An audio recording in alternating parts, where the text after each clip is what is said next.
Hello, I'm Holly Carter and I study branding at this university. My business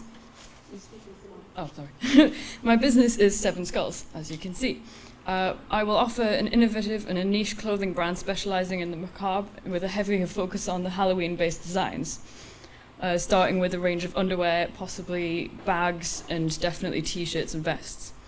We'll be based online, starting shopping through Facebook with an app like Shopify. Yep. There are some examples of my designs. That is a design I've already created and sold on in my other creations. My largest source of competition in the run-up to Halloween is high street stores, among everyone else, produces maybe 2-3 items of like Halloween designs.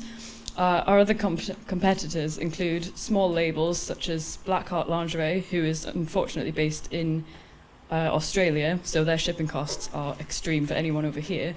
Bones Lingerie, who is in LA, again, shipping costs, a bit of a problem. And Killstar, who really only do t-shirts and dresses, but they're about £35 to £60 each, so it's quite a big expense if you don't have a lot of money. Obviously Tesco, Topshop, Asda, other high street brands, they're the ones that create maybe 2 or 3 things with a skeleton on it once a year, but it's not good enough for the people that want it. We want it all the time, and we can't afford it or can't find it. Seven Skulls prides itself on producing different clothing to the mainstream. I cater to those who have a fascination with Halloween and darker styles of clothing, and no other brands create items like I will at any other time other than 2 weeks before Halloween. I will produce affordable and sought after clothing items for people into this sort of thing, and my target audience is people who uphold the gothic, alternative, rock and roll sort of styles with a dark fashion sense, and those people who just love Halloween, because there is a lot of people. I've been invested in fashion for years. I've always been designing since I was very small.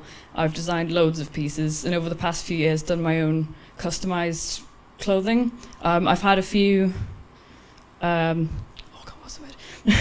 a few orders from people saying, could you make this for me? So I've gone ahead with that, and it's unfortunately taken a hit because of university, but this is something that I feel could do a lot better.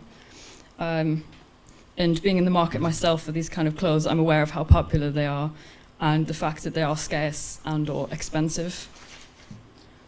My website will go live the week before Halloween, and orders will be taken from the month before so that you can get delivery before the big night, and the shipping will be fast as well, so even if you order up to like 2 days before Halloween, it'll still get there in time. And from then on, I'll always hold a Halloween sale and a new collection launch just to keep the brand going. And once I have once I have established Seven Skulls as a brand and I have a following, I'll produce other merchandise featuring the logos, such as you can see, posters and prints, mugs, exercise clothes, leggings, pajamas, and obviously more clothing. I'll create collaborations with other designers to get new collections and just to keep the business going and keep it fresh and exciting.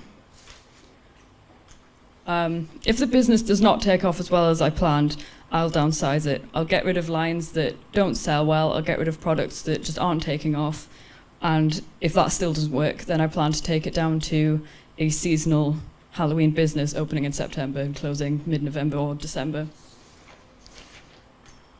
I feel that the idea can take off because I am incredibly passionate about it, and it's what I've wanted to do for years. And this is a chance that I feel could really benefit me, because it means I can actually get up and do it, because I just don't have the opportunity to do it myself. And I'll be running a website and a printing room, not some huge office block with needing millions of pounds. So I feel like it'll work. And obviously it'll either be a printing room or take it to a third-party printer. Haven't quite decided yet. There is a big market of saddened Halloween fans and gothic-natured fans who can't get the clothes that they want. They can't find them, apart from maybe for £20 on Etsy for one tiny little thing, and it doesn't feel like it's worth it. So I'm creating an innovative business to help fill the void of the bitter letdown with affordable and good quality products. And in terms of how far the money would go, there is an example of my business cards I would like to produce. Business cards on a site like Vistaprint. We'd get our social media presence going online. Sorry, Holly, I'm going to have to cut you off there. Sorry about that. Can I have a round of applause there? Thank you. Okay, judges, do you have any questions for Holly? Go ahead. Yeah. What have you done? Have you ever worked in a small fashion boutique at all? Or have you ever had any experience of that? I created my own Etsy shop, and that's where I've been selling through for the past couple of years.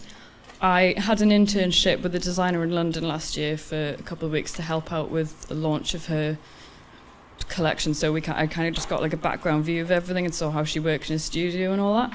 But I haven't managed to get like a proper job with someone because I want to do it myself because I like my ideas. Recommend, yeah, obviously.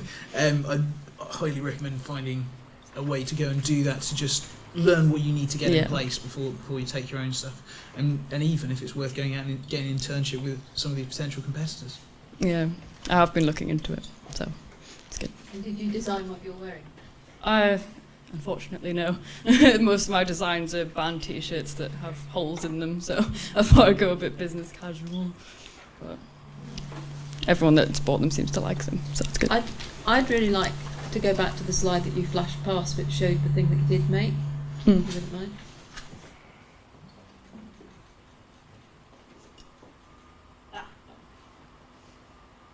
Those three are just designs that I would like to take from concept to actual objects, obviously.